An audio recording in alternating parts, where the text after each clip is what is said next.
Saudi Arabia's de facto ruler, Crown Prince Mohammed bin Salman, who has said that he does not care about accusations of sports washing. It's quite the statement. Our chief reporter, Kaveh Salako, as you can see, joins me now.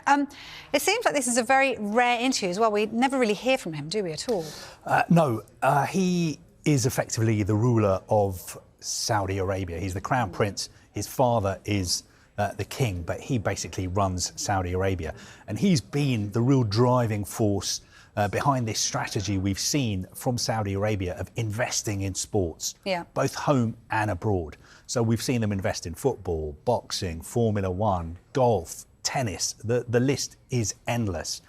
And they face accusations that they are just doing this to launder their reputation on the international stage and also to deflect attention away from Saudi Arabia's poor human rights record. Right. Now, Mohammed bin Salman gave a rare interview to Fox News, the US network. And of course, this was a wide-ranging interview. One of the things he was asked about was this accusation of sports washing. And he sounded pretty relaxed about it because he said, I don't care if we're accused of sports washing, because you know what?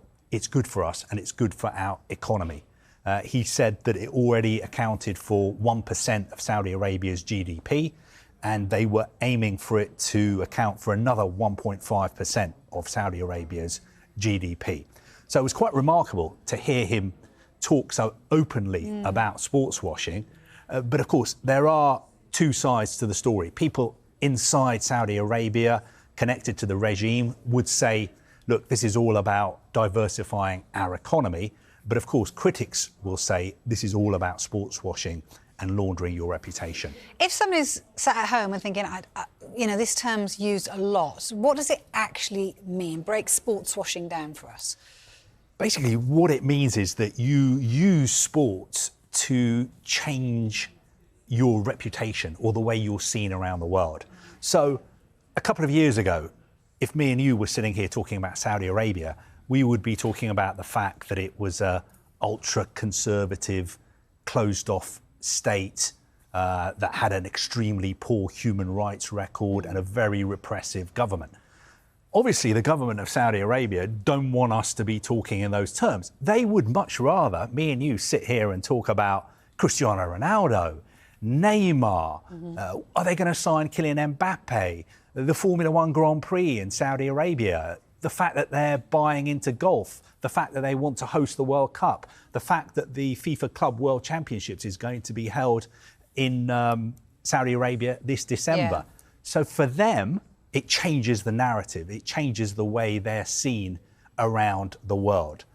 That is what critics would say. What they themselves would say, if you speak to them, is our economy is reliant on oil. The reason we're so rich is because we have so much oil. Now, that oil is not going to last forever. And also, we've seen people in the West switch to electric cars, for instance. So the demand for petrol is not going to be as great as it is at the moment. So we need to diversify our economy. We need to get into other things. And one of the other things they need to get into, they think, is sport, which is why we've seen them invest in sport. And one of their most high-profile acquisitions, of course, has been Newcastle United. Their sovereign wealth fund owns 80% of Newcastle United. And also, they've tried to sign other clubs as well. I know they seriously considered trying to buy Manchester United before they bought Newcastle United. And obviously, Newcastle United a lot cheaper. I think they ended up spending about £240 million for 80% of Newcastle United. Manchester United would have cost a lot more. And looking at it at the moment, you would probably say that Newcastle was the better investment. OK, Kaveh, thanks for bringing us up to date with that.